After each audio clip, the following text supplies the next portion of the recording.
Bonjour, j'espère que vous allez bien. Moi je vais très bien. Bienvenue aux nouveaux anciens sur ma chaîne YouTube. Aujourd'hui on se retrouve pour une vidéo où je vais enfin répondre à vos questions s'il vous plaît.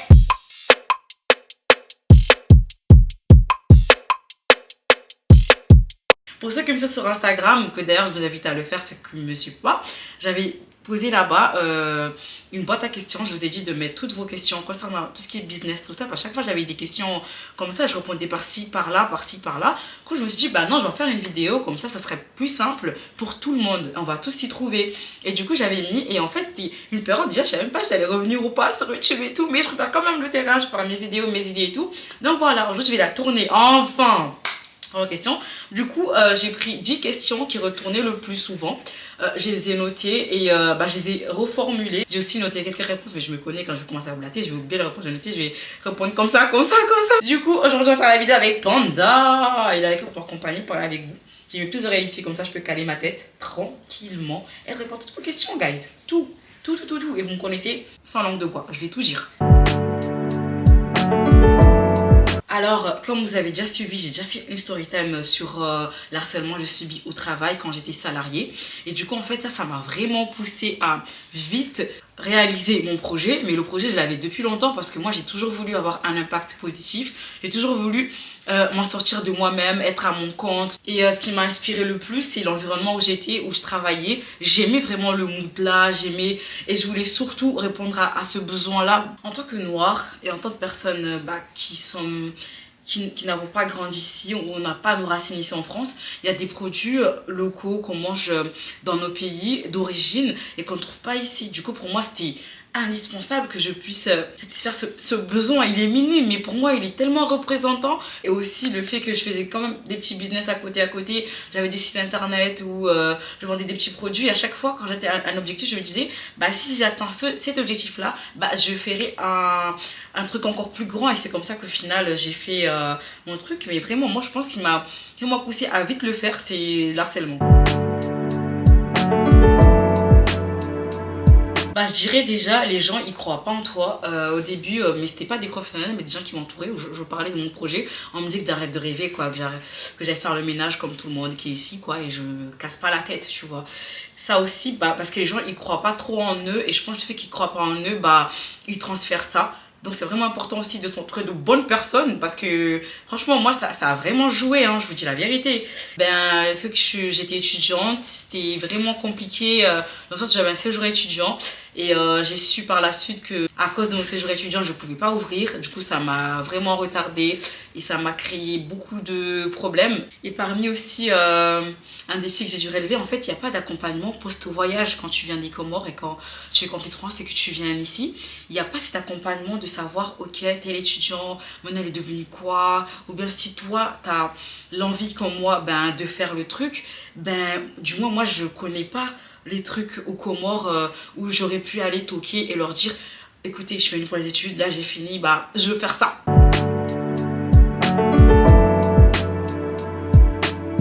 Comme parcours étudiant financier, ma vision en tant qu'entrepreneur aujourd'hui, c'est surtout la plupart des connaissances que j'ai, je les ai eues à l'université, on va pas se mentir.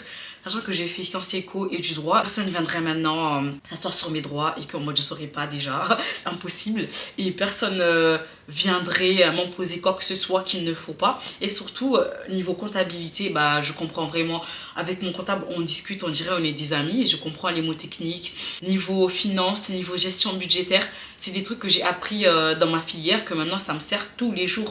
L'organisation, le marketing, tout ça, je les ai appris à l'université. J'ai mis en pratique aujourd'hui, ok, mais les bases, je les ai pris à l'université. Du coup, ça a vraiment eu un bon impact. Elle m'a accompagnée, moi, à ma création d'entreprise, tout ça. Quand je leur dis, je vais ouvrir et tout. J'ai un coup de pouce de leur part parce qu'ils ont aménagé mes cours. Ils m'ont vraiment aidé, beaucoup aidé sur ce point.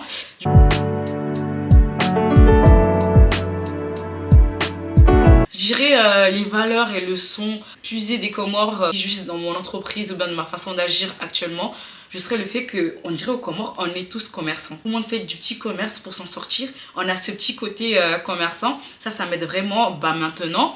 Et aussi le fait que moi, mon père et ma mère sont des petits commerçants aussi. Du coup, ce côté-là que je dois faire ci pour avoir ça, je l'ai toujours eu parce que j'ai grandi dans ça. Côté hospitalier, c'est un truc qu'on a aux Comores. Mais en fait, tu viens là, tu te sens chez toi, tu te sens à l'aise. Je sais pas comment expliquer, mais il y a ce petit truc quand on est comorien et transmet ce mood en fait au magasin.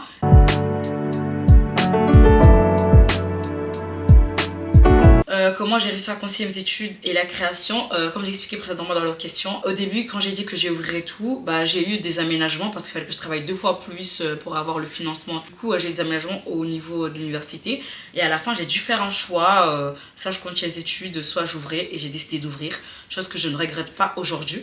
Donc négligez pas les cours non plus, mais à un moment donné, il faut connaître ses priorités. Et moi, je connaissais mes priorités.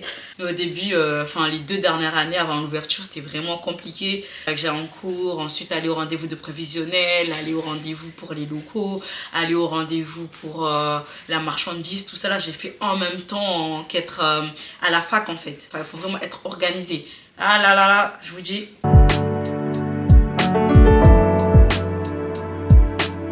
Le conseil que je donnerais, il faut vraiment être persévérant. Il faut aussi croire en soi. Parce que vous allez rencontrer beaucoup de gens autour que eux, ils n'ont pas eu cette audace. Du coup, pour eux, c'est impossible. Ils vont vous dire, ça sert à rien, tu te prends la tête, tu vas pas y arriver. Fais mieux faire le truc, tu n'y arrives pas. Comme ça, tu sauras la prochaine fois comment faire. Vaut mieux tenter et voir c'est quoi le monde de l'entrepreneuriat ou voilà, c'est quoi être à son compte. Tout comme ça, donc fais et voilà, et tu vas de toi-même. N'écoute pas les gens. Il faut être persévérant parce qu'au début c'est compliqué. Au début, tu auras des bâtons dans les roues. Au début, ça va être compliqué. Je vous jure la vérité. Il y aura des personnes qui vont vous lâcher, qui vont vous mettre des couteaux dans le dos. Mais il faut être persévérant, il faut savoir où vous voulez aller et ce que vous voulez atteindre. Et à partir de là, il n'y a rien qui peut vous atteindre. À partir de là, mettez Allah dans tout, c'est tout. Dans tout cas, toutes les portes, n'ayez pas peur à aller chercher les accompagnements partout.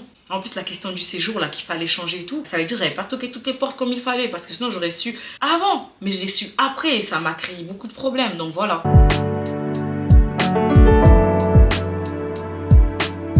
Mes projets et objectifs futurs pour l'entreprise, ça aussi, vous l'avez posé, mais genre beaucoup de fois. Pour l'instant, j'ai un site internet et un commerce physique. J'aimerais un jour avoir un autre commerce physique plus grand, style entrepôt comme ça là. J'ai d'autres projets à côté qui n'ont rien à voir avec le commerce. Je veux dire ici en France, hein, ils n'ont rien à voir avec l'alimentation, tout ça. Par contre, aux Comores, oui, j'ai beaucoup de projets, mais quand je vous dis, j'ai pas de contact, j'ai rien. Donc là, c'est vraiment à l'aveugle. Comment la culture sera faite en magasin? Déjà, il faut savoir, je vends des produits qu'on trouve aux Comores. Alors que la plupart des magasins exotiques, c'est rare de trouver les produits que l'on trouve aux Comores. Moi, je les fais. Par exemple, tout ce qui est Sam Live, comme ici, le beurre clarifié là qu'on utilise aux Comores, moi, je le vends au magasin, par exemple. Je fais les couscous, les mkata, c'est des galettes typiques comoriens. Et je les fais. Au magasin, tu viens, tu vas les trouver. Je fais du jourhadju, mais vraiment à la comorienne. Je fais les samoussas à la comorienne, pas version chinois. Je fais l'inem, enfin, des trucs vraiment comoriens. Je les fais au magasin. Genre plein de trucs. Il y a des produits que c'est que nous qui utilisons, je les vends que pour nous. Clairement, je les vends que pour nous. Des fois, des clients d'ailleurs, ils viennent, ils disent, ah mais c'est quoi ça? Je connais pas. Je leur dis, ah mais ça on consomme chez moi et tout, nanana. Des petits trucs comme ça, tu vois. Ça se reflète vraiment quand tu rentres, genre clairement, vas-y. Donc quand je vois que c'est un Comorien, je parle vite comment pour lui dire, si on doit dire, je suis bon ou pas?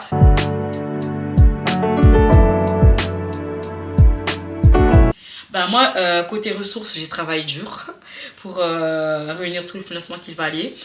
J'ai été accompagnée aussi par un organisme de création d'entreprise. Du coup, ils m'ont beaucoup aidé parce que même ils m'ont accompagnée, que ce soit provisionnel, que ce soit après tout ça, et jusqu'à maintenant d'ailleurs. Du coup, le soutien venait pratiquement de mon accompagnatrice, mais vraiment en cœur sur elle, je l'aime beaucoup, mais vraiment, il y a eu plein de trucs, je pensais que c'était mort, il y a plein de fois, il fallait que je ferme. Maintenant, on s'est sorti à chaque fois la tête de l'eau et voilà, c'est toujours comme ça dans tous les cas, quand on est dans le business, il y a toujours des problèmes, mais il faut avoir les épaules, il faut avoir le mindset en fait. Non, j'ai quand même des amis qui m'ont soutenu. Mais ce qui m'a le plus soutenu, c'était ma communauté sur les réseaux sociaux. J'ai beaucoup de gens qui viennent au magasin qui me disent ouais, je t'ai vu sur TikTok, je t'ai vu sur Snap, je t'ai vu sur Insta et tout, ça fait trop plaisir, on est tout là. Oui, mais sinon, non, c'est vraiment, j'ai des amis qui m'ont soutenu. Non, vraiment, merci d'ailleurs, je vous aime beaucoup.